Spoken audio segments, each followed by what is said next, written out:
स्वागत है आपका मॉड्यूलेशन इंस्टीट्यूट में।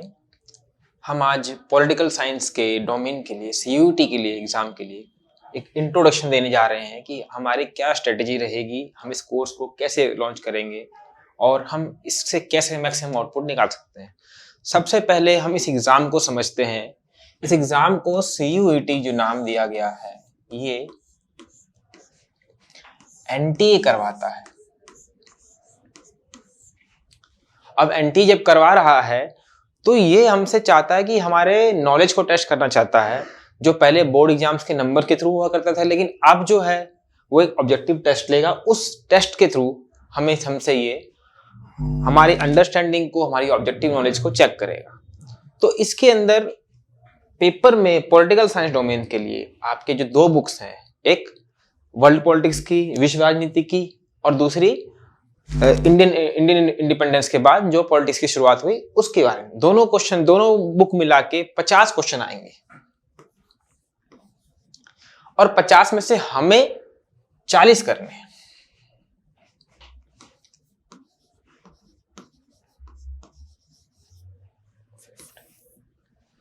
अब इस 40 क्वेश्चन को करने के लिए कुछ चीजें हमें समझना है कि ये हमारा बोर्ड का एग्जाम नहीं है।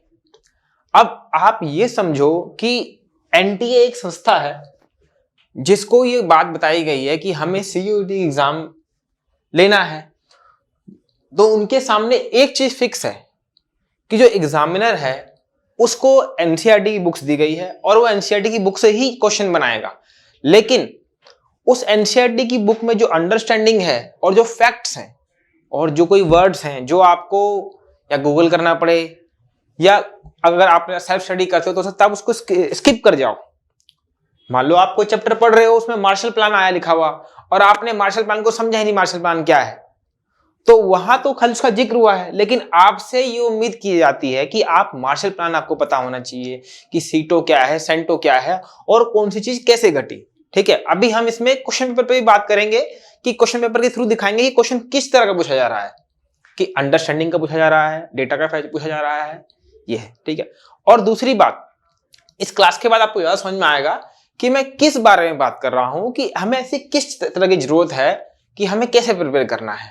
ठीक है, अभी तक तो हम जो स्टडी करते हैं वो एक स्टोरी वाइज या समझने के लिए कर दिया। ठीक है, अभी हमें बुक के ऊपर एक पेन नजर रखनी है। पेन नजर रखनी मतलब एग्जामिनर पॉइंट ऑफ व्यू सोचना है कि सबसे पहले हम पीवाईक्यू जब देखेंगे उसके बाद हमें समझ में आएगा कि क्वेश्चन कैसे फ्रेम हो रहा है। उसके बाद हमें ये सोचना है कि एग्जामिनर कहां से क्वेश्चन निकाल सकता है।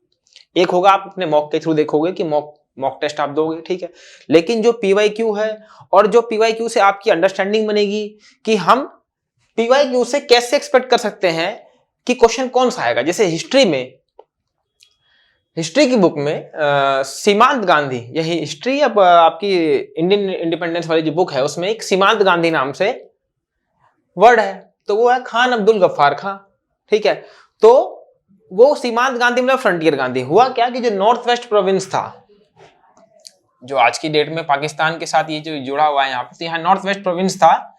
इसमें एक गांधी समर्थक थे जो गांधीयन पॉलिटिक्स को फॉलो करते थे, उनका नाम था खान अब्दुल गफ्फार खां।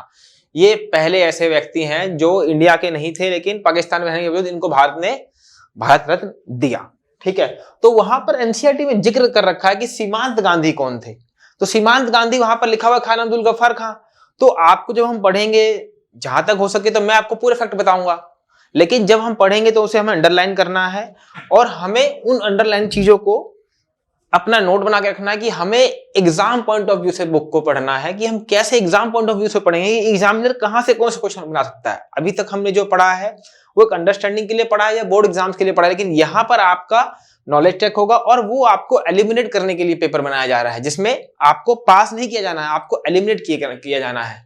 तो मैक्सिमम आपको 10 क्वेश्चन की लिबर्टी तो उसने दी है कि 50 में 40 करने, लेकिन 40 क्वेश्चन कैसे फ्रेम होंगे, वो बोर्ड एग्जाम की तरह फ्रेम नहीं होंगे, उसमें हल्का बहुत कि एग्जामिनर पॉइंट ऑफ व्यू। और दूसरी बात, हमें एमसीक्यू एप्टीट्यूड चाहिए। एमसीक्यू एप्टीट्यूड क्या होता है? एक क्वेश्चन होता है फैक्ट का, कि हमें फैक्ट है, फैक्ट मतलब एशियान किस वर्ष में स्थापित हुआ। ठीक है, तो एशियान मान लो ये कौन से ईयर में बना, तो ये तो फैक्ट है। अब ये फैक्ट है तो इसमें तो कोई अंडरस्टैंडिंग नहीं चाहिए। लेकिन कुछ क्वेश्चंस ऐसे होंगे जिसके अंदर हमें एमसीक्यू एप्टीट्यूड चाहिए। एमसीक्यू एप्टीट्यूड मतलब कुछ आंसर उसने गलत फ्रेम कर रखे होंगे और एक ऑप्शन सही फ्रेम कर रखा होगा। तो जो सही और गलत ऑप्शन फ्रेम कर रखे हैं उसके लिए हमें क्या चाहिए, एमसीक्यू एप्टीट्यूड। अब इसकी कुछ प्रीरिक्विजिट है। इसकी प्रीरिक्विजिट क्या है कि आपकी अंडरस्टैंडिंग बढ़िया होनी चाहिए। अंडरस्टैंडिंग बढ़िया मतलब दो लेवल की स्टडी होती है। एक है सरफेस लेवल की नॉलेज, ठीक है। अब इस सरफेस लेवल की नॉलेज और एक इन डेप्थ नॉलेज। तो जो एग्जाम देने बच्चा जा रहा है, जिसने ट्वेल्थ में फिजिक्स पॉलिटिकल साइंस पढ़ी है, उसके पास ये नॉलेज तो होगी, लेकिन उनको एलिमिनेट करना है। और जब एलिमिनेट करना है तो इन डेप्थ सवाल पूछेंगे, और जहां पर इन डेप्थ सवाल होगा तो जिसने सुपरफिशियली पढ़ाई करी है, जिसने सिर्फ कवर टू कवर पढ़ डाला और ना उसको समझने की कोशिश करी, ना उसने अंडरलाइन एनसीईआरटी को अंडरलाइन किया और ना कुछ इश्यूज को समझा, उसके लिए दिक्कत आएगी और वो ही एलिमिनेट होंगे। और जिनको इन डेप्थ नॉलेज है उनको एलिमिनेशन नहीं होगा। तो मैं बात कर रहा था कि कुछ फैक्ट्स है, कुछ अंडरस्टैंडिंग है। जैसे एक शब्द होगा,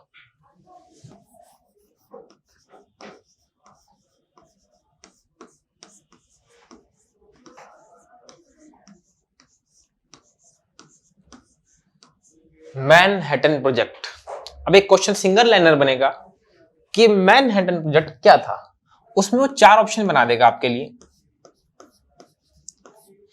सिटी को अर्बनाइज करना, कोई न्यूक्लियर पावर ग्रुप कर देना, ठीक है, और कोई भी रिसोर्सेज के रिगार्डिंग कोई ऑप्शन करना, ठीक है, और एक ऑप्शन होगा डेवलपमेंट ऑफ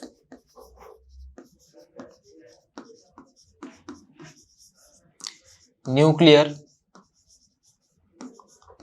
वेपन या परमाणु वेपन्स का बनाना। तो अगर आपको ये पता है, आपने इन डेप्थ स्टडी करी थी, तो आपको तुरंत समझ में आया कि मैनहट्टन प्रोजेक्ट जो है वो न्यूक्लियर वेपन को जो यूएस ने डेवलप किया था उस प्रोजेक्ट का नाम था। तो ये क्वेश्चन आपका फिर वैसे फ्रेम हो जाएगा। और ये क्वेश्चन बाकी पेपर्स में भी आता है, क्योंकि एनसीईआरटी का उपयोग हर जगह होता है, हर एग्जाम में होता है, ठीक है। अब जैसे मैं आपको सेकंड चीज बताता हूं,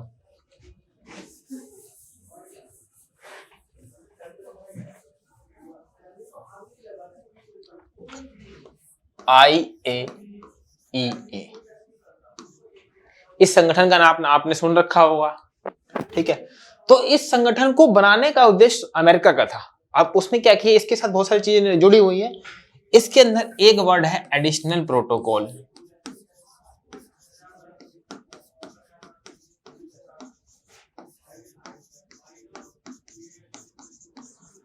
अब अगर आपने नहीं भी सुन रखा है, लेकिन अगर आपको इसका फंक्शन पता है कि IAEA क्या करता है, तो आप इसका आंसर डिड्यूस कर सकते हो। कैसे? जैसे IAEA को बनाया गया था कि न्यूक्लियर वेपन को कंट्रोल करने के लिए, ठीक है। तो अमेरिका ने क्या कहा, एनपीटी की संधि करी कि भाई अगर आप एटॉमिक एनर्जी को एक न्यूक्लियर यूज के अलावा एक पावर के लिए या एनर्जी के लिए इस्तेमाल करोगे तो हम आपको न्यूक्लियर यूरेनियम देंगे, ठीक है। तो जब यूरेनियम कहां इस्तेमाल होता है, रिएक्टर में,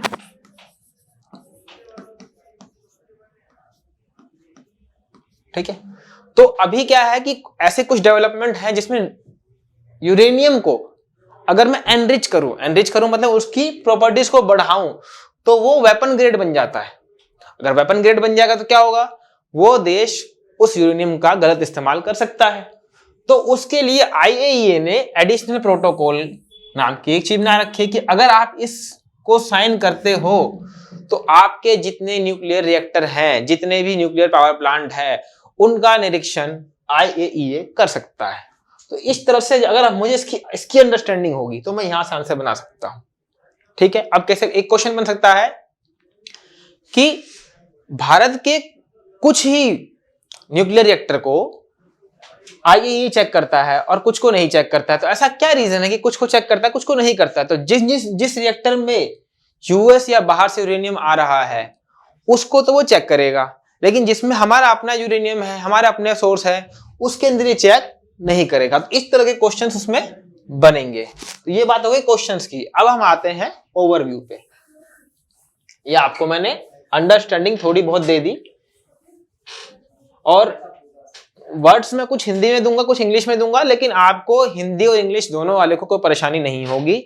मेरी तरफ से ये है कि हम किसी भी चीज का ओवरव्यू लेंगे। जैसे एनसीईआरटी को लाइन बाय लाइन नहीं पढ़ना है, एनसीईआरटी की एक अंडरस्टैंडिंग है। जैसे आपकी हिस्ट्री की बुक है, तो हिस्ट्री की बुक में थीम्स ऑफ इंडियन हिस्ट्री लिखा हुआ है, तो उसमें मान लो मॉडर्न हिस्ट्री की बुक है, उसमें कोई थीम दे दिया उन्होंने, चंपारण सत्याग्रह या संविधान का बनना, लेकिन उससे आगे और पीछे का पता होना चाहिए ना कि कैबिनेट मिशन क्या था, क्या बात कही गई थी, रजवाड़ों का विलय क्या था, उस समय क्या चल रहा था। तो हर जैसे किसी मूवी के प्लॉट से आपको सिंगल सीन दिखा दो तो उसमें दिक्कत आपको आ जाएगी, लेकिन आपने मूवी को वो सीन किस कंटेक्स्ट में आया है तो आपको दिक्कत नहीं आएगी। ऐसे ही जो आपकी एनसीईआरटी है उसके हर चैप्टर को पढ़ने के लिए आपके पास एक कंटेक्स्ट होना चाहिए, ठीक है। तो अभी हम बात करेंगे आपके फर्स्ट बुक की, वर्ल्ड पॉलिटिक्स की बुक में। आपके पास दो किताबें हैं, एक वर्ल्ड पॉलिटिक्स की किताब है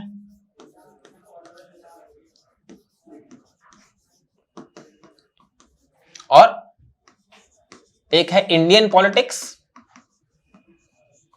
आफ्टर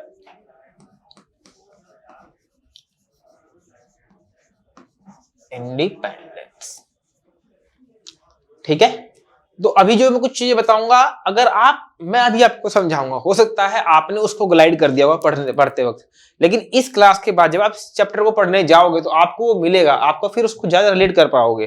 तो मेरी कोशिश ये रहेगी कि जब हम यहाँ कोई क्लास लेंगे, उस क्लास के बाद आपको एक बार एनसीईआरटी खाली पढ़ना है, तो 15-20 पन्नों का चैप्टर होता है, तो आपको मात्र 20 मिनट 25 मिनट इतना लगेगा, और जहां तक मेरी इंफॉर्मेशन होगी वो भी काम आएगी, उसमें कंडेंस करेंगे उसको और 2 से 3 बार पढ़ के उसको अंडरलाइन करके खत्म कर देंगे। और आपका पूरा पेपर आपकी जो 2 एनसीईआरटी की बुक है सिर्फ उसी से आएगा और कहीं से बाहर नहीं आएगा। आपको किसी भी गाइड बुक को पढ़ने की जरूरत नहीं है। और दूसरी बात, जो पीडीएफ हम आपको प्रोवाइड करेंगे उसकी एक शर्त है, आप क्लास खत्म होने के बाद पढ़ोगे उसको। अगर क्लास खत्म होने से पहले पढ़ोगे तो आपको फैक्ट्स नजर आएंगे। जब आप किसी चीज को एक ढंग से समझ जाते हो तो वो फैक्ट नहीं होता है, क्योंकि आप उसको क्रोनोलॉजी में समझते हो। लेकिन अगर आप किसी स्टोरी को या किसी चीज को नहीं समझ पा रहे हो, किसी हिस्ट्री को या वर्ल्ड पॉलिटिक्स पे चल क्या रहा है नहीं समझ पा रहे, तो आपके लिए फैक्ट लगेगा, और फैक्ट लगेगा तो आपका इंटरेस्ट नहीं आएगा। इसलिए सबसे जरूरी है कि हमें इंटरेस्ट जगाना है। अब इंटरेस्ट कैसे जागेगा? हमें इवेंट्स पता होने चाहिए और हमारे अंदर क्यूरियोसिटी होनी चाहिए कि अभी क्या हो रहा था और क्या क्या चीजें हो रही थी, ठीक है। तो हम शुरुआत करते हैं आपकी जो बुक है वर्ल्ड पॉलिटिक्स की, उसके ऊपर से।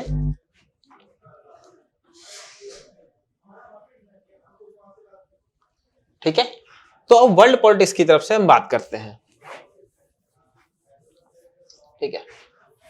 तो आपकी जो बुक है उसमें कोल्ड वार से शुरुआत हुई है कि कोल्ड वार, ठीक है, फिर end of cold war,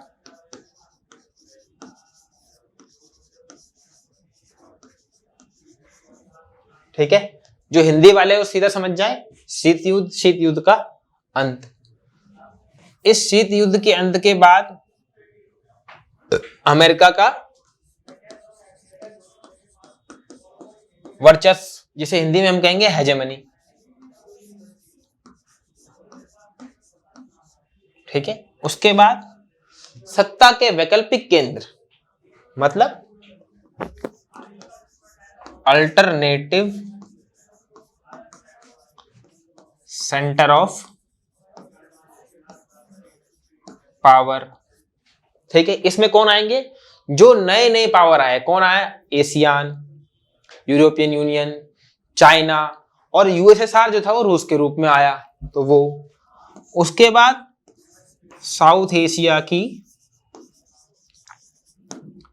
politics,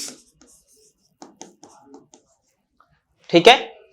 उसके बाद हमारे आएंगे इंटरनेशनल ऑर्गेनाइजेशन,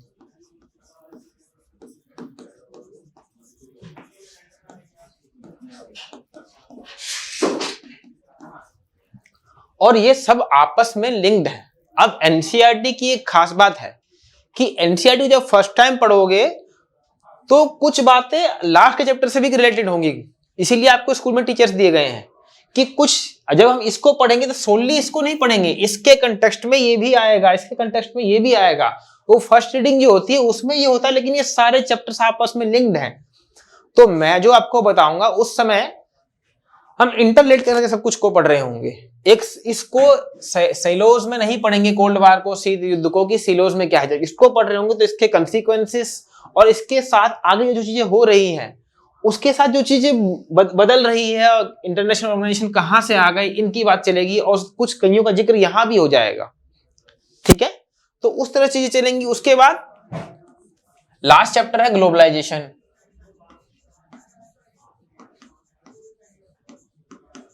या वैश्वीकरण। इसका मतलब जो लास्ट चैप्टर नहीं है, इसका लिंक सीधा यहां से है, कोल्ड वार से, अमेरिका की हेजेमनी से। ठीक है, अब मैं समझाता हूं। ये हमारे कुछ मेजर चैप्टर्स हैं। और सिक्योरिटी, सिक्योरिटी है। और उसके बाद एक चैप्टर हमारा और है एनवायरमेंट डिग्रेडेशन, एनवायरमेंट इश्यूज।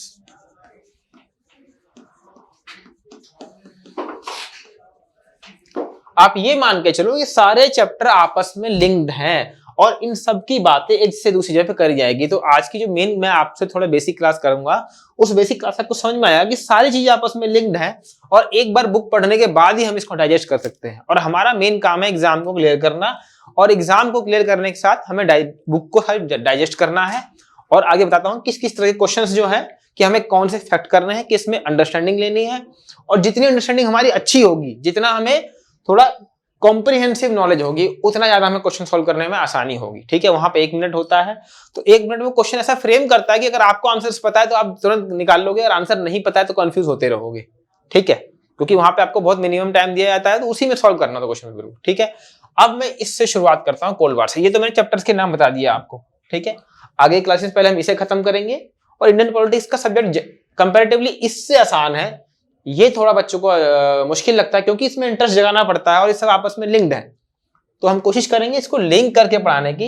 लेकिन आपको भी थोड़ा मैं बैकग्राउंड में, जो आपने 11th में कुछ पढ़ा है, अगर आपने पॉलिटिकल थ्योरी की बुक पढ़ी होगी, उसको समझा होगा, तब तो चीजें समझ में जल्दी जल्दी आ जाएगी। अगर वो नहीं समझा है तो थोड़ा मैं वहां से पीछे से चीजों को लेके आऊंगा, फिर यहां पर आके हम कोल्ड वॉर पे आएंगे। ठीक है,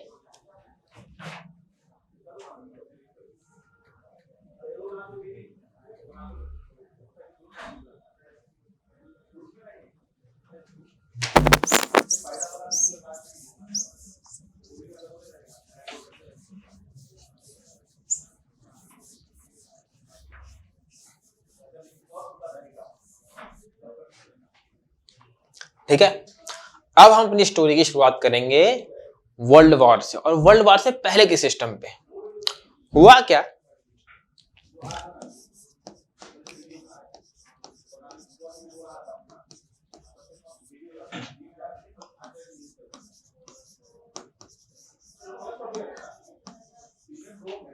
लिबरलिज्म और सोशलिज्म, इन दोनों की फिलॉसफी क्या है। ये लिबर्टी की बात करता है। ठीक है, ये लिबर्टी की बात करता है, इंडिविजुअल राइट्स की बात करता है।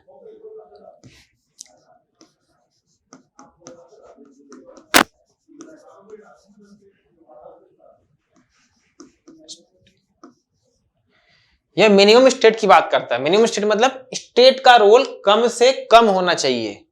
लिबर्टी मतलब हर व्यक्ति को प्रॉपर लिबर्टी देनी चाहिए कि वो जो भी कुछ करना चाहे कर सकता है, उसके पास इंडिविजुअल राइट्स होंगे।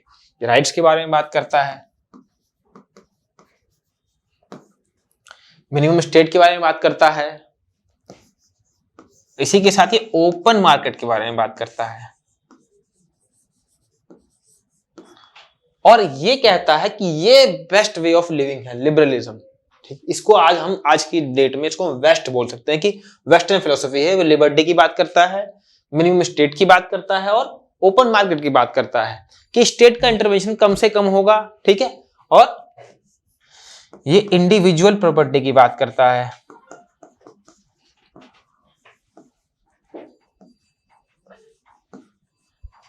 अब इससे समझो इंडिविजुअल प्रॉपर्टी ये क्या है कि अगर कोई व्यक्ति ग्रो कर रहा है तो उसके पास राइट है कि वो वेल्थ इकट्ठा कर सके, तभी तो उसके पास पैशन होगा कि मैं और वेल्थ इकट्ठा कर सकूं। अब जब और इकट्ठा करेगा तो वेल्थ क्रिएशन होगा, वेल्थ क्रिएशन होगा तो क्या इकोनॉमी बढ़ेगी, इकोनॉमी बढ़ेगी तो जॉब क्रिएशन होगा। तो ये उसके बारे में बात करता है। इसके उलट सोशलिज्म, ये इसी का एंटीथेसिस था। सोशलिज्म मतलब समाजवाद और ये उदारवाद। वेस्ट में इसके आने के बाद ही इसका उद्भव हुआ। कैसे कि इसने जो फिलोसफी दिखाई उसके बाद वहां पर वर्कर्स का बहुत ज्यादा शोषण हुआ। ये सब तो राइट्स हमने दे दिए। अब वहां पर जब फैक्ट्रीज आई, वहां पर जब डेवलपमेंट हुआ, तो वहां के लोगों को ज्यादा से ज्यादा देर उन्होंने काम करवाया वर्कर्स का, तो वर्कर्स का शोषण बहुत ज्यादा हो रहा था। तो उन्होंने बोला भाई कि ये लिबर्टी किस चीज की लिबर्टी है, जब आप हमसे इतना काम करवा रहे हो।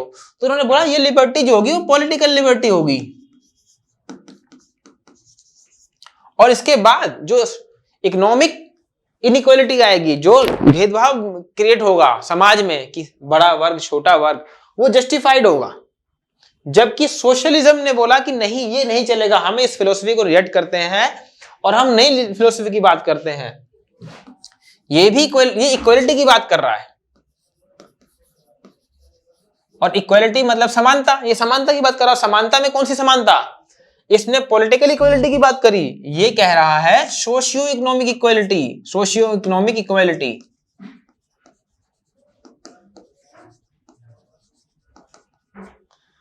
ये सोशियो इकोनॉमिक इक्वालिटी की बात कर रहा है और ये पॉलिटिकल इक्वालिटी की बात कर रहा है। उसके बाद सबसे बड़ा द्वंद इन दोनों के बीच में यही कि लिबर्टी, ये लिबर्टी की बात करता है और इक्वालिटी की बात करता है। लिबर्टी में ये इंडिविजुअल राइट की बात कर रहा है और ये कलेक्टिव राइट की बात कर रहा है कि समाज में कलेक्टिव राइट होना चाहिए, इंडिविजुअल राइट नहीं होना चाहिए। इससे अकेले काम नहीं चलेगा, हमें ये भी चाहिए। ठीक है। उसके बाद सोशलिज्म में भी और कई रूप आए कि सोशलिज्म किस तरीके का हो सकता है। तो एक सबसे बड़ा जो थिंकर आया वो मार्क्स ने बोला कि हमें स्टेट की जरूरत है ही नहीं, कलेक्टिव काम लोग एक ग्रुप बना के करेंगे और स्टेट की जरूरत नहीं है। जो सबसे बड़ा जो दबाव बना रहा है, जो शोषण कर रहा है लोगों का, वो है स्टेट। तो सोशलिज्म की एक ब्रांच है मार्क्सिज्म। मार्क्स उसने बोला हमें स्टेटलेस सोसाइटी चाहिए। सोशलिज्म का ही एक पार्ट है मार्क्सिज्म। लेकिन और भी सोशलिज्म के और भी कई रास्ते हैं। तो उसमें एक रास्ता है कि हमें स्टेट ओन्ड प्लानिंग चाहिए, कि मतलब स्टेट का रोल मैक्सिमम होना चाहिए कि कौन सा रिसोर्स है, कौन सी चीज कैसे बनेगी, उसका कैसे वितरण होगा, डिस्ट्रीब्यूशन होगा, ये कौन डिसाइड करेगा? स्टेट करेगा। और यहां पर ये कौन डिसाइड करेगा? जैसे क्या चीज बनेगी, व्हाट, हाउ, क्या चीज बनेगी कौन डिसाइड करेगा? यहां पर मार्केट, कि क्या चीज बन सकती है, हमें क्या प्रोड्यूस करना है, तो मार्केट डिसाइड करेगा कि हमें एलसीडी टीवीज बनानी है या वेलफेयर करना है। कौन डिसाइड करेगा? मार्केट। जिस चीज की वैल्यू ज्यादा होगी वो डिसाइड करेगा। हाउ, कैसे, कैसे मतलब वो लेबर इंटेंसिव होगा कि कैपिटल इंटेंसिव होगा? लेबर इंटेंसिव की बात ये करता है सोशलिज्म, ये कहता है कि भाई काम जब अगर टेक्नोलॉजी ज्यादा आएगी तो लोगों का काम छूटेगा। तो सोशल ये कह रहा है व्हाट, क्या बनेगा, ये यहां पे कौन डिसाइड करेगा? मार्केट। और यहां कौन डिसाइड करेगा? स्टेट। हाउ, कैसे बनेगा, यहां पर इनको छूट दे रखी है कि टेक्नोलॉजी डिसाइड करेगी। और यहां पर क्या बोला? लेबर इंटेंसिव होना चाहिए। ठीक है। और डिस्ट्रीब्यूशन,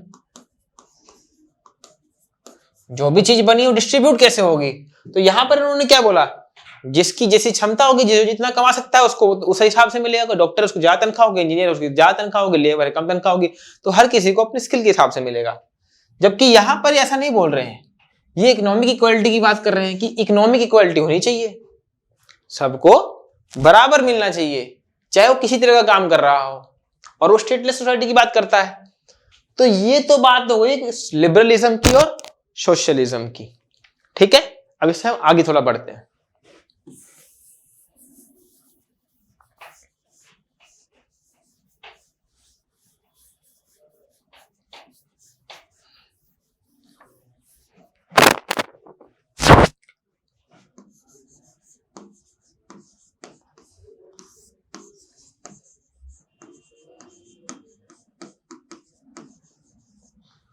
मार्क्स ने मार्क्सिज्म की बात करी कि स्टेटलेस सोसाइटी होनी चाहिए और इंडिविजुअल प्रॉपर्टी, किसी एक का निजी प्रॉपर्टी नहीं होगी और स्टेटलेस सोसाइटी होगी। सबसे बड़ा दुश्मन कौन है? स्टेट है। स्टेट ही शोषण करता है और स्टेट ही पूंजीपतियों के साथ मिला हुआ है। पूंजीपति मतलब बुर्जुआ क्लास, ठीक है।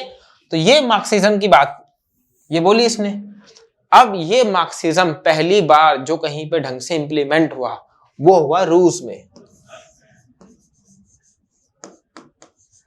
वहां पर मोनार्की थी और उसको पलट के वहां पर रेवोल्यूशन हुआ, और रेवोल्यूशन हुआ तो पहली बार जो मार्क्सिस्ट थे उन्होंने रशिया में रेवोल्यूशन किया और वहां पर मार्क्सिस्ट सरकार बनी। तो पहली बार रशियन रिवॉल्यूशन हुआ।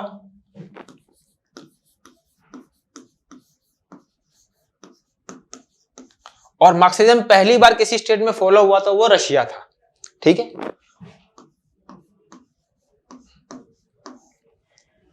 इसके अराउंड यहां पर 1917 या 14 कोई है। तो रशियन रेवोल्यूशन हुआ। उस समय एक पहला सेंटर बन के आया कि एक ये वे ऑफ लाइफ भी हो सकता है, जबकि डोमिनेंट कौन था? लिबरलिज्म था, ठीक है। अब स्टोरी थोड़ी बनना शुरू हो गई है कि मैंने आपको क्यों समझाया कि लिबरलिज्म क्या है, मार्क्सिज्म सोशलिज्म क्या है। और अब यहां पर आते हैं मार्क्स में। तो मार्क्स ने क्या बोला कि मार्क्स ने मार्क्सिज्म की बात करी। मार्क्सिज्म क्या होता है? स्टेटलेस सोसाइटी और नो इंडिविजुअल प्रॉपर्टी, कोई निजी प्रॉपर्टी नहीं होगी किसी की, सबको बराबर अधिकार होगा और स्टेट नहीं होगा। तो ये रेवोल्यूशन सबसे रशिया में हुआ, उसको रशियन रेवोल्यूशन का, और वहां पर एक सोशलिस्ट सरकार बनी, मार्क्सिस्ट सरकार बनी, ठीक है। अब यहां पर एक दिक्कत आ गई, जैसा मार्क्स ने बोला था इन्होंने वैसा नहीं किया। मार्क्स का जो मानने वाला लीडर था वो था लेनिन।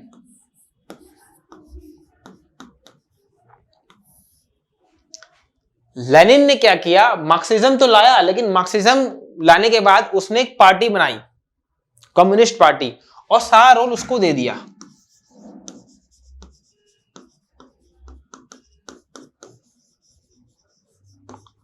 कम्युनिस्ट पार्टी बनाई और सारा रोल इसको दे दिया, और यही पार्टी जीत रही थी। तो अब कौन डोमिनेंट कौन हो गया? स्टेट डोमिनेंट हो गया। जबकि मार्क्स ने स्टेटलेस की बात करी थी। स्टेट तो डोमिनेंट हो गया, लेकिन इसने पॉलिसीज कौन सी अपनाई? Socialist policies. क्या?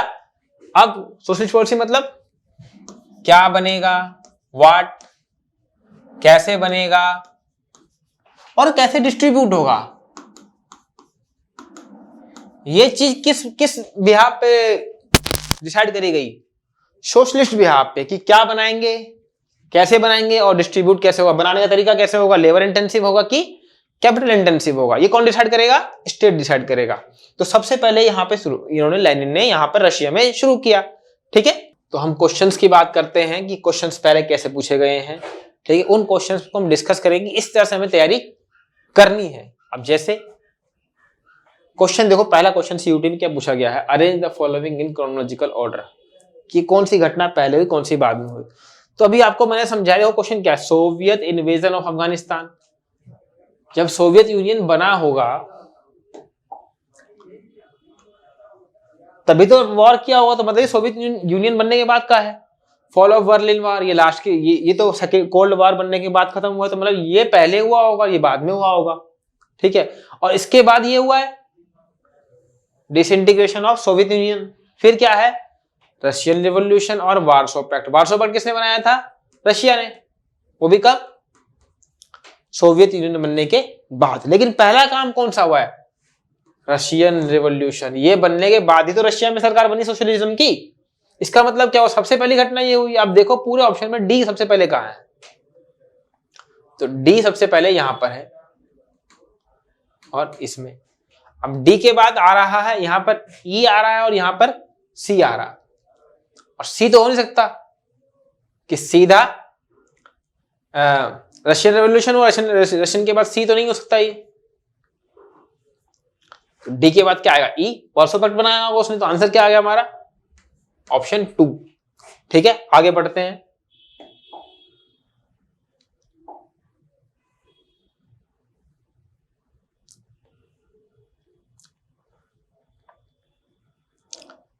अब ये क्वेश्चन देखो, ये क्वेश्चन बोल रहा है कि identify the political consequence of disintegration of Soviet union. Soviet union जब डिसइंटीग्रेट हुआ तो उसका कंसिक्वेंसेस क्या है, उससे क्या क्या चीजें आई, पॉलिटिकल कंसिक्वेंसेस वर्ल्ड स्टेज पे। तो पहला बोल रहा है global war on terror. Terror कब हुआ था? ये टेररिज्म की बात तो इसमें नहीं आई थी, तो मतलब ये तो नहीं होगा ना। टेरर की बात कब हुई थी? जब 9/11 की घटना हुई थी तब हुई थी टेरर की बात। फिर है end of cold war confrontation, सही बात है। जब ये डिसइंटीग्रेट हुआ सोवियत यूनियन तभी तो हमारा ये हुआ, तो ये बात तो सही है। अब गल्फ वॉर पे आते हैं। गल्फ वॉर का कोई लेना नहीं है इससे, हमें एक्स्ट्रा थिंकिंग नहीं करनी है कि हाँ कोल्ड वॉर खत्म हुआ उसके बाद अमेरिका आया, अमेरिका ने गल्फ वॉर किया, नहीं। पहले हमें सिंपल बात करनी है कि अगर कोल्ड वॉर खत्म हुआ तो उसमें पॉलिटिकल कंसिक्वेंसेस क्या है, तो ये तो नहीं होगा। फिर power relation in world politics. पहले वर्ल्ड पॉलिटिक्स में पावर किसकी थी? या तो आप सोवियत यूनियन के साथ हो या अमेरिका के साथ हो, नेटो का ज्वाइन कर रखा है, या आप थर्ड वर्ल्ड की कंट्रीज हो तो आपने गुट निरपेक्ष आंदोलन जुड़े हुए हो नॉन अलाइनमेंट में, ये था। लेकिन इसके टूटने के बाद ये सब नहीं रहा ना, अब सिर्फ एक सोल सुपर पावर बचा, वो बचा अमेरिका, तो चीज चेंज हुई, तो ये बात सही है। अब यहां पर आपका एमसीक्यू एप्टीट्यूड काम आएगा, ध्यान से देखो। जहां पर ए है उसे काट दो, ए इसमें कट गया, ए ये नहीं है तो ए को हमने काट दिया, यहां पर ए कट गया ये, ठीक है। और डी तो उन्होंने कहीं दे नहीं रखा। अब हमें ये पता है बी और ई सही है, अब इसमें बी यहां है और ई है, ये दो चीजें यही है, और बी और ई साथ में कहीं नहीं है, तो मतलब सी अपने आप ठीक हो गया। तो आंसर क्या आ गया? 4। ये है एमसीक्यू एप्टीट्यूड। पहले आपको एनसीईआरटी को पढ़ना है, समझना है, उसके बाद ये एप्टीट्यूड जब हो जाएगा तब हम इन चीजों को कर पाएंगे। ये आपको काफी प्रैक्टिस करनी है। और क्वेश्चन पेपर ऐसे ही फ्रेम हो रहा है, अगर आपने एक बार चीजों को ढंग से समझ लिया और क्वेश्चन बनाने का तरीका ये सीख लिया तो आपके 50 में से 40 करने हैं, 38 तो पक्का ठीक होंगे और फैक्ट ढंग से याद कर ले, 40 से 40 ठीक करके आओगे, ये मेरी गारंटी है। ठीक है, आगे बढ़ते हैं।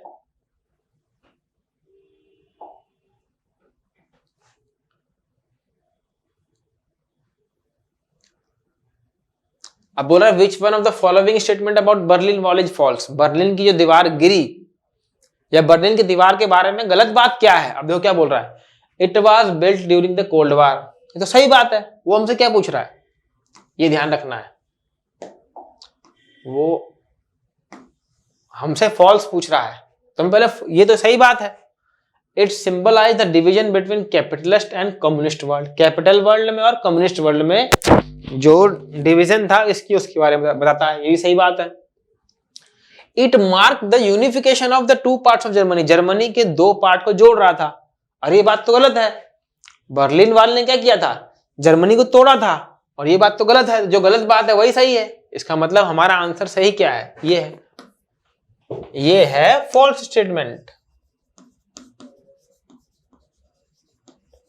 अभी जब आप एमसीक्यू करोगे तो आपको समझ में आया कि फॉल्स स्टेटमेंट कौन, ये सब का ध्यान रखना है, हमें जल्दीबाजी नहीं करनी, इन्हीं का ध्यान रखना है। अगला क्वेश्चन देखते हैं।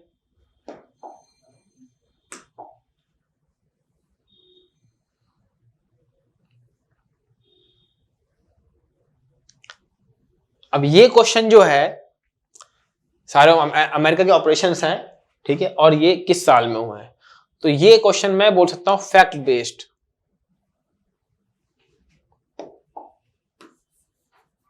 ये फैक्ट बेस्ड क्वेश्चंस हैं। कैसे क्वेश्चन है? Fact based. इसकी हमें डायरी बनानी है या इसे नोट करना है, पढ़ते वक्त हमें यहां रुकना है और हमें समझना है कि सीयूईटी का जो एग्जामिनर है वो इन्हीं फैक्ट्स पे रुक के क्वेश्चन बनाएगा। ठीक है, तो ये फैक्ट बेस्ड क्वेश्चन हो गया।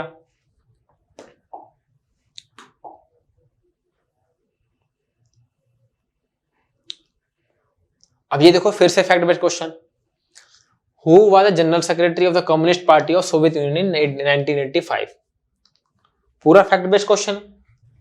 इसका हमें जब हम बुक को पढ़ रहे होंगे तो हमें समझ में आएगा उस समय ये था, तो ये भी क्वेश्चन कैसा हो गया, फैक्ट बेस्ड। ठीक है, अब हम आगे बढ़ते हैं।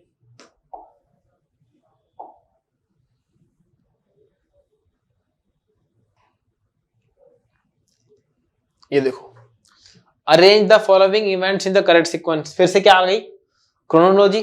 अगर हमें एक स्टोरी ढंग से पता है, मैं आपको शुरू में बताया था कि अगर सरफेस नॉलेज होगी तो हम यहाँ पर उल्टा सीधा सोचेंगे। वहां पर क्या होगा एग्जाम में, हम आगे भी सोचेंगे ये भी हो सकता है, ये भी हो सकता है। लेकिन अगर हमें अंडरस्टैंडिंग क्लियर है तो जो एग्जामिनर ने हमारे लिए ट्रैप बनाया है वो सॉल्व हो जाएगा। आज से पहले आपने एमसीक्यू कैसे किए होंगे? एक क्वेश्चन है, उसके 4 ऑप्शन है। यहां पर ऐसा नहीं है, एक क्वेश्चन के अंदर 3 क्वेश्चन डाल दिए इसने, ये 5 चीजें पूछ ली आपसे, आपसे उसने उनकी क्रोनोलॉजी भी पूछ ली। तो एक क्वेश्चन के अंदर उसने 5 इंफॉर्मेशन पूछी है आपसे, तब जाके आप क्वेश्चन को सॉल्व करोगे।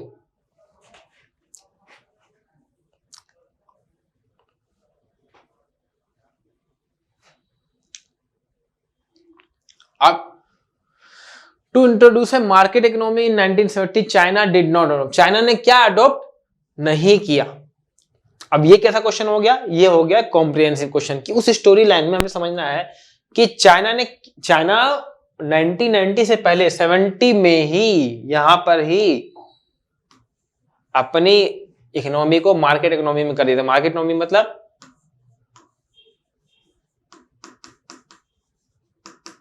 कैपिटलिस्ट पॉलिसीज ले आया था। तो उसने क्या किया उसमें? तो उसने क्या किया? ओपन डोर पॉलिसी करी, प्राइवेटाइजेशन ऑफ एग्रीकल्चर इंडस्ट्री करी, एफडीआई और क्रिएशन और स्पेशल इकोनॉमिक जोन बनाया, या USSR model of shock therapy. अगर आपको शॉक थेरेपी का आंसर पता है तो आपको आंसर समझ में आएगा शॉक थेरेपी क्या थी। अब देखो, जब कोल्ड वॉर खत्म हुआ तो उसके बाद जो यूएसएसआर के स्टेट्स थे वो किस पे काम करते थे? Socialist policy. सोशलिस्ट मतलब समाजवादी पॉलिसी पे काम कर, साम्यवाद पॉलिसी पे काम कर रहे थे। अब जब वो टूट गए, उनका जो मेन माई बाप था कौन था? रशिया, वो तो बचा नहीं।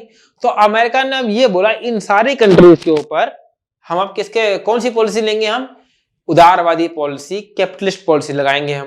तो जब वो लगाएंगे हम, तो एकदम से मान लो कोई चीज चल रही थी, उसको हमने एकदम से पलट दिया, रातों रात पलट दिया, तो उसे क्या बोलते हैं हम?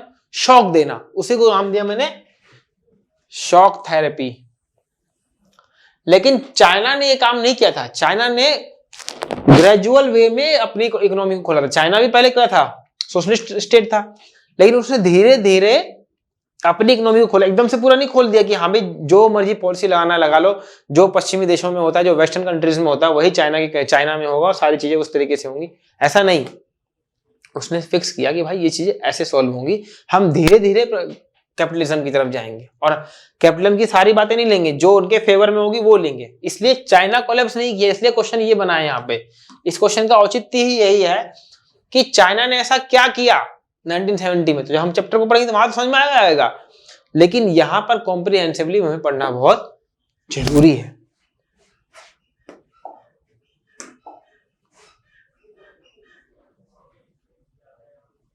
अब ये देखो मार्शल प्लान। अब ये कॉम्प्रिहेंसिव क्वेश्चन है। कैसे? अब मैं आपको समझाता हूं।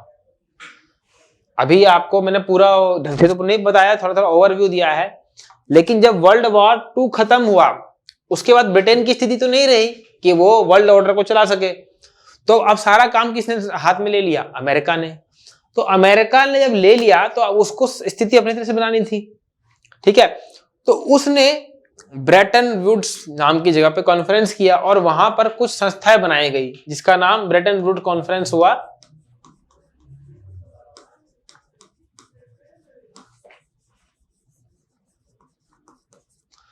और अब वर्ल्ड ऑर्डर को अपनी तरीके से चलाने के लिए उसने 2 इंस्टीट्यूशन बनाए, वर्ल्ड बैंक और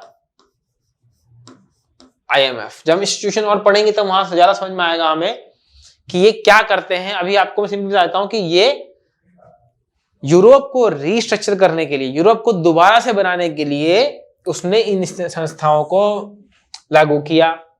ये क्या करती है?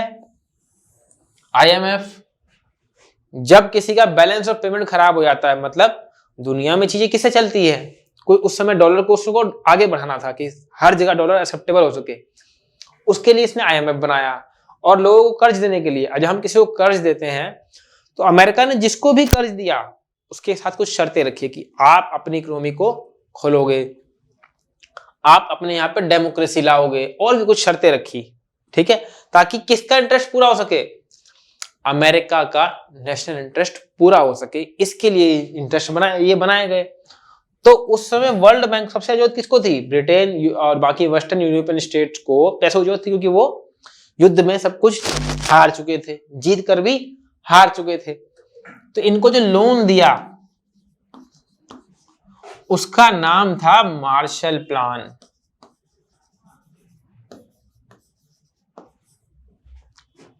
ठीक है, तो यहां पर मार्शल प्लान, अमेरिका का massive financial help to Europe, ये आंसर था। ठीक है, तो अभी आपको कुछ क्वेश्चन समझ में आ रहे हैं, क्वेश्चन किस तरीके के हैं, क्वेश्चन कैसे हैं, एक दो क्वेश्चन और देखते हैं, फिर इस क्लास को हम एंड करते हैं। अभी बहुत ही कुछ सिंपल क्वेश्चन होंगे, जैसे ओईसीडी का फुल फॉर्म क्या है, ओईसीडी का फुल फॉर्म क्या है, होंगे पढ़ेंगे, तो ये कुछ आसान सवाल होंगे, तो देखते ही कर लोगे, हड़बड़ी करोगे तो दिक्कत होगी, बिल्कुल आसान सवाल है। ठीक है,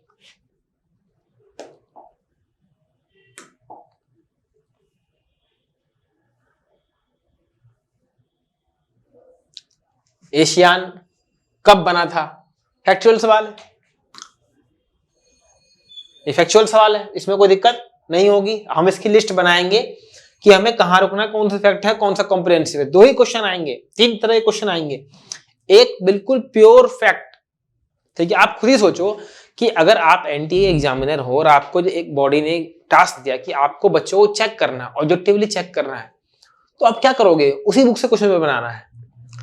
उनको स्ट्रिक्ट हिदायत दी गई है कि आप जो क्वेश्चन पेपर बनाओगे वो जो एनसीईआरटी है, ये अगर मान लो एनसीईआरटी की बुक है आपकी, तो इसी बुक से क्वेश्चन पेपर बनेगा। उनके पास ये रिस्ट्रिक्शन है, तो क्या करेंगे, कुछ डाटा उठाएंगे, कुछ फैक्ट उठाएंगे, कुछ कॉम्प्रिहेंसिव डालेंगे, कुछ क्रोनोलॉजी पूछ लेंगे, क्योंकि आर्ट्स में तो यही पूछ सकते हैं, कोई फॉर्मूला तो पूछेंगे नहीं आपसे, आपकी अंडरस्टैंडिंग को चेक करेंगे। तीन तरह के क्वेश्चन होंगे उसमें, एक अंडरस्टैंडिंग,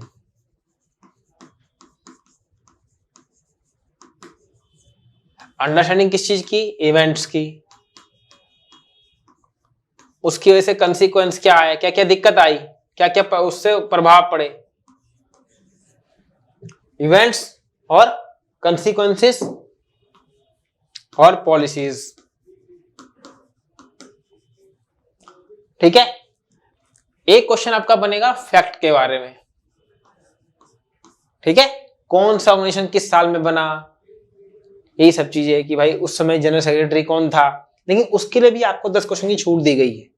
ठीक है, और एक होगा आपका क्रोनोलॉजी का क्वेश्चन। ठीक है, एक चौथा सवाल और होगा, वो 2 पैराग्राफ आएंगे आपके पास। ठीक है, आपकी बुक के अंदर कुछ बॉक्स बने हुए हैं, वो पैराग्राफ बने हुए हैं, तो जब आप उसको ढंग से रीड करोगे, उसको समझने की कोशिश करोगे, तब वो समझ में आएगा। तो वो क्या कर रहा है कि 2 पैराग्राफ वाले क्वेश्चन, एक पैराग्राफ देगा, उस पर 5 क्वेश्चन। ठीक है, अभी आपको दिखाता हूं मैं आपको।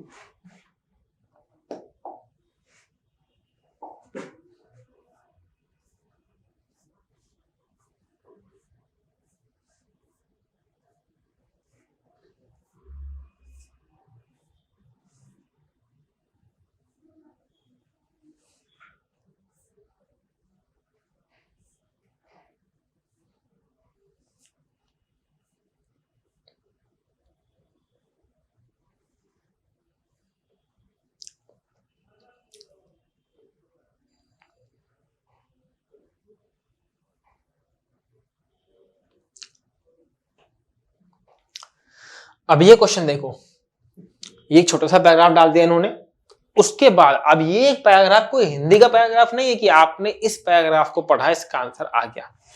इस पैराग्राफ में जितने वर्ड्स लिखे हुए वो तो आपको पता होना चाहिए, इसके थोड़ा पीछे का, इसके थोड़े आगे का, ये एक संदर्भ है, खाली एक कंटेक्स्ट है कि इस कंटेक्स्ट में पूछा है। ठीक है, आपको इन जो मैं इंग्लिश में थोड़े वर्ड्स इस्तेमाल कर रहा हूँ, इसमें चीजें ज्यादा समझ में आएगी एज कंपेयर टू हिंदी। आप हिंदी को पढ़ो, आपको हिंदी पढ़ते हुए समझ में आएगी चीजें, लेकिन ये क्वेश्चंस मैं आपको इंग्लिश में सॉल्व करा रहा हूं ताकि आपको ग्रैस्प करने में आसानी हो। वहां पे जो वर्ड्स हैं वो आपको क्रैम करने में मुश्किल होगी। ठीक है, जैसे ये वाला पैराग्राफ देखते हैं, ये नॉन अलाइनमेंट मूवमेंट के ऊपर पैराग्राफ है।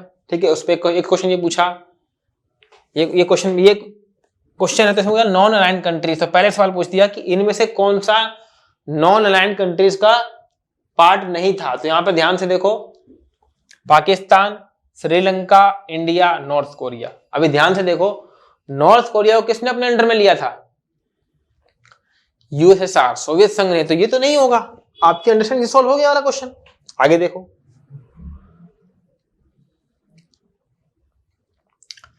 Least development countries achieved freedom from richer countries. ठीक है, उनको आजादी मिली थी 1950 के लगभग में, सबको, इंडिया, पाकिस्तान, श्रीलंका, सबको मिली थी।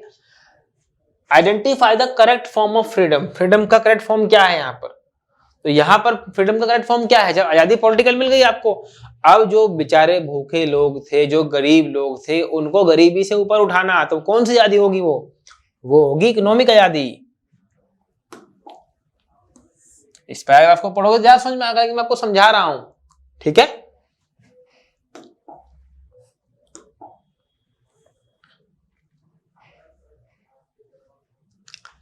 Main M of least development countries was, main M क्या था? जो अभी अभी देश आजाद हुए थे, उनका मेन एम क्या था? अब यहां पर देखो, आपकी अंडरस्टैंडिंग काम आएगी। पहला पूछा इसने, to provide health care facility to all. आपको अच्छा लगेगा, हाँ भाई, कि एम तो है, यहाँ पे मेन एम बोला है कि मेन एम क्या था। आप सारे ऑप्शंस पढ़ो, फिर आपको समझ में आए कौन सा ऑप्शन मेन था। हेल्थ केयर फैसिलिटीज देना, to promote equality among all, सबके बीच में इक्वालिटी प्रदान करना, to participate in world economic forum, कोई फोरम है उसके अंदर पार्टिसिपेट करना, या to develop economically uplift people from poverty, देश तरक्की करे और उस तरक्की से जो पॉवर्टी में लोग हैं उनको ऊपर उठाए। मेन टास्क तो यही था ना, जब अंग्रेज हम पे राज कर रहे थे तो हमारे देश में गरीबी ज्यादा थी, उस गरीबी को हटाना था। तो यहां पर हम बोल सकते हैं कि मेन टास्क क्या है? यहां पर मेन टास्क ये है। अब ये कब समझ में आएगा?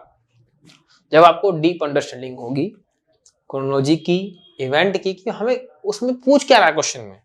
ये क्वेश्चन बिल्कुल सिंपल है, लेकिन इसमें अगर आप कॉम्प्लिकेट करने जाओगे तो आपको लगेगा यार हेल्थ केयर को भी तो हो सकता है, कि इक्वालिटी भी हो सकती है, लेकिन मेन चीज क्या है आप पढ़ोगे उसमें भी समझ में आएगा, और यहाँ भी क्वेश्चन का आंसर है। ठीक है,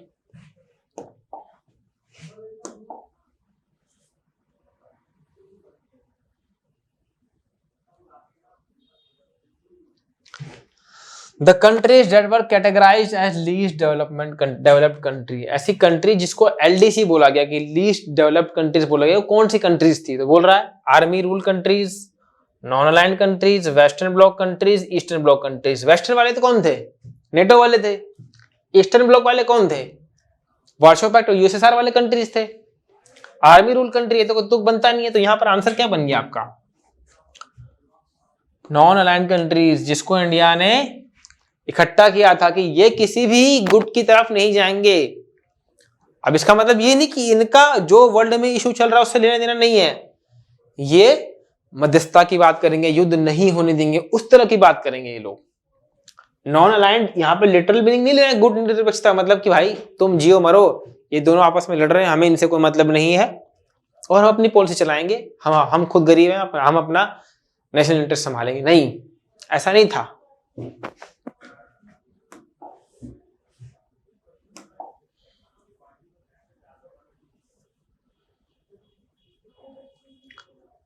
Identify the idea that originated to uplift this LDC country to the path of development। ऐसा कौन सा आइडिया था जो निकला जिसने डेवलपमेंट के रास्ते पे एलडीसी कंट्रीज को ले गया? ये आइडिया था।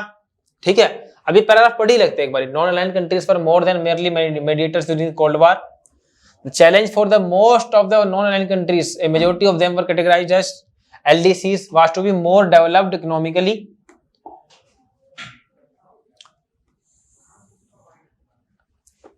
And to lift their people out of poverty, और अपने लोगों को गरीबी से बाहर निकालना। Economic development was vital for independence of the new countries. Economic development जरूरी था, नहीं तो उनका इंडिपेंडेंस हो नहीं पाता। ठीक है, without sustain development a country would not be truly free, कि अगर डेवलपमेंट होगा नहीं तो फ्री कहां से होगा वो? It would remain dependent on richer countries, including the colonial power from which political freedom has been achieved, ये फिर से उन्हीं पर डिपेंडेंट रहेगा जिनसे उसको आजादी मिली थी। तो जब भाई ये डरे हुए थे कि भाई अब दोबारा से लड़ाई इनमें चल रही है, मान लो इंडिया जब आजाद हुआ कॉलोनियल पावर से, वेस्टर्न कंट्री से आजाद हुआ, तो क्या वो दोबारा इन भरोसा कर लेता यूएस के ऊपर कि हम तुम्हारे भरोसा करेंगे? किया ही नहीं भरोसा उन्होंने भरोसा किया ही नहीं। उन्होंने किस पे भरोसा किया? उन्होंने बोला हम अपनी नीति खुद बनाएंगे, ना हम रशिया के साथ जाएंगे, ना इधर जाएंगे, हम लड़ाई को होने से रोकेंगे, और जब हमारा हित का फायदा होगा हम किसी पक्ष का साथ देंगे जिससे विश्व में शांति बनी रहे। तो यहां पर बोल रहा है नेम नहीं आया आइडिया, नाम आइडिया उनका था, लेकिन नेम आइडिया अपलिफ्ट करने के लिए नहीं आया, कि गरीबी से ऊपर उठाने के लिए वो आइडिया नहीं आया। नेटो तो बिल्कुल नहीं है, सीटो ये अमेरिका का था, ये भी नहीं। अगर थोड़ा कंफ्यूज, जिसने ढंग से नहीं पढ़ा है उसको दो कंफ्यूजन आएगी, नियो और नेम में। लेकिन नेम तो पहले से था ना, लेकिन डेवलपमेंट करने के लिए क्या आया? नियो क्या है? न्यू इंटरनेशनल इकोनॉमिक ऑर्डर, विश्व की अर्थव्यवस्था नई होनी चाहिए, उसके ऊपर आया। ठीक है, तो इस तरह के क्वेश्चंस आएंगे। आज हमने ओवरव्यू लिया है, और अगली क्लासेस से हम आगे वर्ल्ड पॉलिटिक्स की बुक से स्टार्ट करेंगे। स्टोरी समझाएंगे, आपको क्रोनोलॉजी समझाएंगे, और जहां रुकना है वो बताएंगे, और जो नोट्स होंगे मेरे, जो मैं आपको बना के दूंगा वो पीडीएफ में। लेकिन हाँ, उसमें एक शर्त ये है कि आप उन नोट्स को पीडीएफ को पहले मत पढ़ना, क्योंकि उसमें सिर्फ फैक्ट दिए जाएंगे जो आप मिस कर सकते हो। उसे बार बार पढ़ना है, और वो लेक्चर के क्लास के बाद पढ़ना, ताकि वो चीजें आपको समझ में आ सके। ठीक है, तो आपको ये 10 क्वेश्चन, जैसे 2 पैराग्राफ आएंगे, ऐसे 10 क्वेश्चन तो पूरे हल पाओगे, और कुछ फैक्ट वाले क्वेश्चन होंगे और कुछ क्रोनोलॉजी वाले क्वेश्चन होंगे। अगर आपने ढंग से पढ़ रखा है तो दिक्कत नहीं आएगी। ऐसे इंडियन पॉलिटिक्स वाला है, वो भी आसान है, वहां पर भी क्वेश्चन आएगा कि कौन सा व्यक्ति किस पार्टी से बिलोंग करता था। ठीक है, भारत ने ये प्लानिंग कमीशन बनाया तो कौन से प्लान में क्या बातें मुख्य रखी गई थी, ये सब क्वेश्चन बनेंगे। ठीक है, धन्यवाद। आपसे मैं अगली क्लास में मिलता हूं, और कोर्स ज्वाइन करने के लिए जो नीचे नंबर दिए गए हैं इस पे संपर्क करें। ठीक है, हम कोर्स शुरू करेंगे, और मेरी तरफ से पूरी कोशिश रहेगी, और आप बहुत ही कम मेहनत में, अगर आप क्लास को ढंग से सुनोगे और एनसीईआरटी को डाइजेस्ट करोगे, ये आपको एनसीईआरटी अगर आपने ढंग से पढ़ना सीख लिया तो आपको पूरी लाइफ, कॉलेज जाओगे वहां भी मदद देगा, और आगे जो जॉब के लिए जाओगे, एसएससी हो या यूपीएससी हो या और कोई भी एग्जाम हो, आर्ट्स बैकग्राउंड से हो तो एग्जाम दोगे, ठीक है, या यूजीसी नेट दोगे, तो वहां पर आपको उस समय प्रेजेंस मतलब पता लगेगा कि एनसीईआरटी का रेलेवेंस क्या है, जो भी स्टैंडर्ड टेक्स्ट बुक उसका रेलेवेंस क्या है। और हमेशा हमें एग्जाम पॉइंट ऑफ व्यू से पढ़ना है। जब हम किसी एग्जाम की तैयारी कर रहे हैं, जब नॉलेज लेनी तो नॉलेज साल भर लिया आपने, लेकिन आप जब सीयूईटी के लिए जा रहे हो तो ये कॉम्पिटिटिव एग्जाम है। कॉम्पिटिटिव एग्जाम का मतलब कि यहाँ आप कंपीट कर रहे हो, कुछ ही सीटें हैं, और उस सीट के लिए उनको चीजों को क्या करना है, एलिमिनेट करना है बच्चों को। तो कॉम्पिटिटिव एग्जाम में पास नहीं किया जाता, वहां फेल किया जाता है, बोर्ड एग्जाम में पास किया जाता है। ठीक है, तो जो नीचे नंबर दिए गए उन नंबरों पे आप संपर्क करो, और कोर्स के लिए आप इंक्वायरी कर सकते हो। और नेक्स्ट क्लासेस में हम जो अगली क्लासेस और जो रिकॉर्डेड आपको मिलेंगी, उसमें आपको डिटेल सिलेबस और जो भी क्वेश्चन पेपर और सॉल्व करवाने हैं, और मेरी तरफ से पूरी गाइडेंस रहेगी। आप पॉलिटिकल साइंस में अपना स्कोर पूरे 40 में 40 भी मान सकते हो, जो आपको एफर्ट देगा। 35 तो होने ही सही है, आपके खेल 35 से 40 के बीच का है, वो आपकी कंसिस्टेंसी डिटरमाइन करेगी कि आप 40 से 40 क्वेश्चन ठीक करोगे नहीं। 50 क्वेश्चन है, 50 में से 10 क्वेश्चन छोड़ सकते हो आप, एनटीए ने आपको छूट दी है। ठीक है, धन्यवाद।